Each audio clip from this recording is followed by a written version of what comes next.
Estoy en la luna. No es un sueño, no es una escena de cine, no es una imagen borrosa en blanco y negro. Estoy realmente allí. Y lo que siento no cabe en palabras sencillas. Emoción que estalla en el pecho, asombro que paraliza, una grandeza silenciosa que abruma y una aventura tan intensa que parece irreal. Imagina por un momento estar de pie sobre un mundo donde ningún viento sopla y ningún sonido existe. Antes de continuar, déjame preguntarte algo. Si tú estuvieras allí, ¿mirarías primero al cielo o al suelo? Quédate hasta el final porque esta historia cambia la manera en que vemos nuestro lugar en el universo. Y si te interesa este tipo de relatos reales, que parecen ciencia ficción, acompáñanos en este viaje. Charles Duke es uno de los pocos seres humanos vivos que pueden decir con total honestidad que saben cómo se siente la luna bajo sus botas. Su historia, durante muchos años guardada en silencio, ahora comienza a contarse con más urgencia que nunca. Pero lo que hace único a Duke no es solo que caminó sobre la superficie lunar, es que antes de eso fue la voz que guiaba a otros desde la Tierra. Tuvo el privilegio y la presión de observar la historia desde abajo antes de vivirla desde arriba. Su misión en el Apolo 16 fue, sin duda, una de las expediciones más científicas y menos comprendidas que realizó la NASA durante la era Apolo. Sin embargo, lo que vio durante aquellos 3 días en la superficie no coincide exactamente con las historias simplificadas que muchos escuchamos de niños. Él sabe que el tiempo avanza y quiere dejar claro lo que realmente ocurrió antes de que su voz se apague. El secreto del explorador más joven del programa lunar no está en una conspiración, sino en los detalles que casi nadie recuerda. Antes de ponerse su propio traje espacial, fue quien habló con Neil Armstrong y Buzz Aldrin durante el alunizaje histórico del Apolo 11. Cuando el módulo Eagle tocó la superficie en el año 1969, fue Duke quien les dijo que en Houston todos estaban conteniendo la respiración. Ese momento lo unió para siempre a la historia, pero él seguía en la Tierra, mirando pantallas, sintiendo tensión sin poder dar el paso final. Vivió una especie de doble identidad. Era astronauta, pero invisible. Conocía cada fase de la misión, cada procedimiento, cada riesgo, pero observaba a miles de kilómetros de distancia. Él mismo lo ha comparado con ver a un hijo dar sus primeros pasos desde otra habitación. Sabes lo que ocurre, sientes el orgullo y el miedo, pero no estás allí para sostenerlo. Cuando por fin le llegó su turno en el Apolo 16, en el año 1972, llevó consigo esa experiencia previa. Era el único hombre que entendía la misión desde el centro de control y desde la superficie lunar. Durante mucho tiempo su viaje quedó opacado por el brillo del primer alunizaje. No fue el primer paso, y por eso muchos lo olvidaron. Él guardó sus recuerdos, esperando el momento adecuado para contarlos. Ahora, en la etapa final de su vida, quiere que el mundo entienda que la luna no es simplemente una esfera gris en el cielo. Lo que encontró allí no coincidía del todo con lo que había estudiado desde Houston. La diferencia entre lo esperado y lo vivido transformó su manera de ver el universo y de verse a sí mismo. Pasó 3 días completos en un entorno que no estaba hecho para los seres humanos. Cada minuto era una lucha silenciosa contra el vacío, contra la gravedad reducida, contra la fragilidad del propio traje que lo mantenía con vida. Él cree que haber observado la luna primero a través de cámaras temblorosas y transmisiones granuladas le dio una ventaja inesperada cuando finalmente estuvo allí. Podía comparar las imágenes borrosas del Apolo 11 con la nitidez brutal que ahora veía con sus propios ojos. Esa comparación es una de las razones por las que su testimonio tiene tanto peso hoy. No se limita a contar una aventura extraordinaria. Intenta completar los espacios en blanco que durante más de medio siglo quedaron fuera de la narrativa popular. Lo que vio a través de su visor fue suficiente para que cualquiera se sintiera diminuto, aislado, casi perdido en la inmensidad del cosmos. La sombra dentro de un cráter parecía moverse cuando cambiaba el ángulo del sol. La Tierra, ese símbolo azul que todos asociamos con la experiencia lunar, no estaba ante sus ojos. Nada fue como lo imaginaba durante los entrenamientos en la Tierra. Lo primero que lo golpeó fue el cielo, pero no era realmente un cielo. Era una negrura absoluta, tan profunda que daba la sensación de presionar contra el vidrio del casco. En nuestro planeta estamos acostumbrados al azul, a las nubes, a una bóveda que nos resulta familiar y protectora. En la luna no hay nada que suavice el vacío, solo oscuridad total. Esa oscuridad no puede reproducirse fielmente en ninguna cámara. Era como mirar hacia un abismo interminable. La superficie, iluminada por un sol sin atmósfera que difumine la luz, brillaba con una intensidad casi cruel. Ese contraste extremo hacía que las sombras fueran negras como tinta derramada. No existía un término medio equilibrio entre claridad y oscuridad. Si avanzabas un paso dentro de una sombra, prácticamente desaparecías. Moverse era complicado. Cada decisión debía pensarse con cuidado. También comprendió algo que desmonta la imagen romántica que muchos tienen. En su misión, la Tierra no estaba frente a él en el horizonte, estaba justo encima de su cabeza, y debido a la rigidez del traje espacial, no podía inclinar el cuello lo suficiente para mirarla directamente. Pasó 3 días completos sobre la superficie lunar sin contemplar nuestro planeta. Encerrado en el marco circular de su casco, su mundo estaba limitado por ese borde de vidrio. El traje, aunque imprescindible para sobrevivir, se sentía como una armadura rígida que dificultaba cada movimiento. No tenía visión periférica. Si quería observar algo a su lado, debía girar todo el cuerpo. Cada paso era torpe, cada giro lento.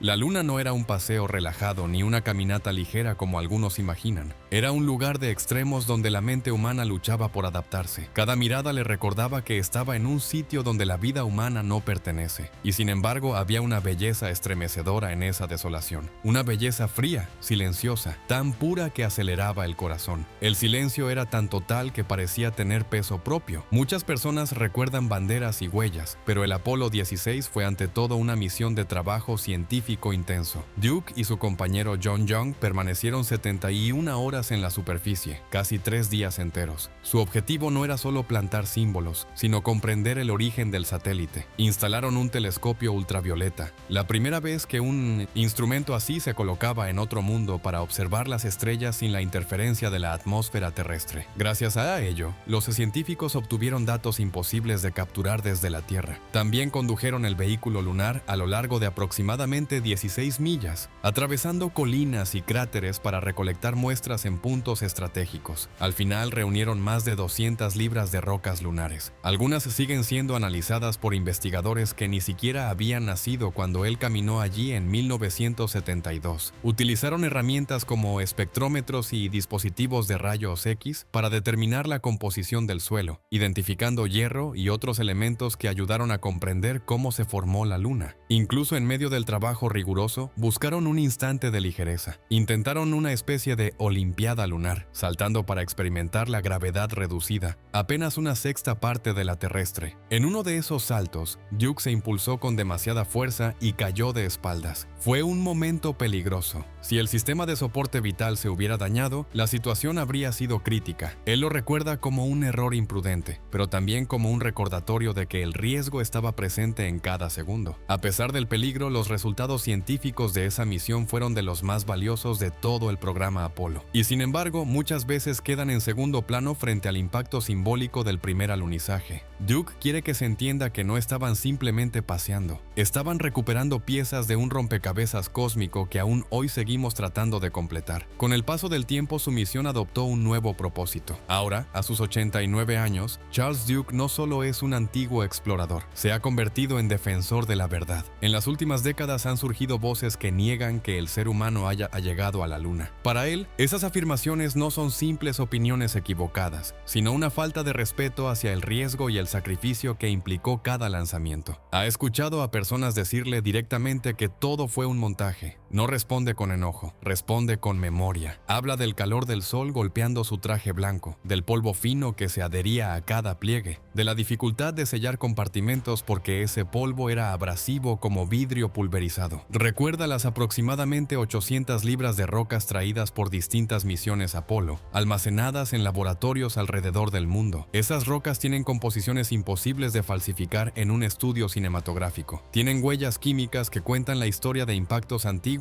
y enfriamientos violentos. Para Duke, negar el alunizaje es ignorar que hombres reales se sentaron sobre la punta de un cohete gigantesco y aceptaron la posibilidad de no regresar. Él puede hablar desde una posición única, porque vio la misión desde 2 ángulos, desde la sala de control y desde la superficie lunar. Describe cómo la gravedad reducida lo hacía sentir ligero en cada paso, pero también inestable. Son detalles pequeños, concretos, imposibles de inventar con coherencia durante décadas. Ha dedicado parte de sus últimos años a visitar escuelas, universidades y foros públicos. Sabe que el grupo de hombres que caminó sobre la luna se reduce con el paso del tiempo. De los 12 que dejaron huellas allí, solo quedan unos pocos con vida. Él siente el deber de transmitir una versión honesta antes de que la experiencia directa desaparezca para siempre. siempre. No quiere que las nuevas generaciones reciban una historia pulida hasta perder su crudeza. Quiere que entiendan que fue peligroso, difícil y, aún así, profundamente significativo. Para él, mantener viva esa memoria no es un acto de nostalgia, sino una preparación para el futuro. Si como sociedad comenzamos a dudar de logros demostrados, perderemos la confianza necesaria para intentar metas aún más ambiciosas, como llegar a Marte. Duke observa con entusiasmo el nuevo programa Artemis, que busca regresar a la Luna después de décadas. Para él, no es simplemente una repetición, sino la continuación de una historia interrumpida. No ve la Luna como un trofeo ya conquistado, sino como un terreno de pruebas esencial donde aprender a vivir y trabajar fuera de la Tierra antes de aventurarse hacia el planeta rojo. Nunca consideró el año 1972 como un final. Lo ve como el cimiento. Lo que él y sus compañeros hicieron en las tierras altas lunares es la base sobre la cual se construirá la próxima era de exploración. En sus palabras hay ahora una conciencia clara del tiempo. Sabe que la oportunidad de escuchar directamente a quienes caminaron allí se está cerrando. Habla con serenidad, pero también con urgencia, tratando de transmitir la sensación imposible de aquella desolación magnífica, un silencio absoluto donde jamás sopló el viento ni voló un pájaro. Recuerda el momento de mirar hacia la Tierra y verla como una esfera pequeña y frágil que podía ocultar detrás de su pulgar extendido. Esa imagen no solo cambió su carrera, cambió su percepción de la humanidad.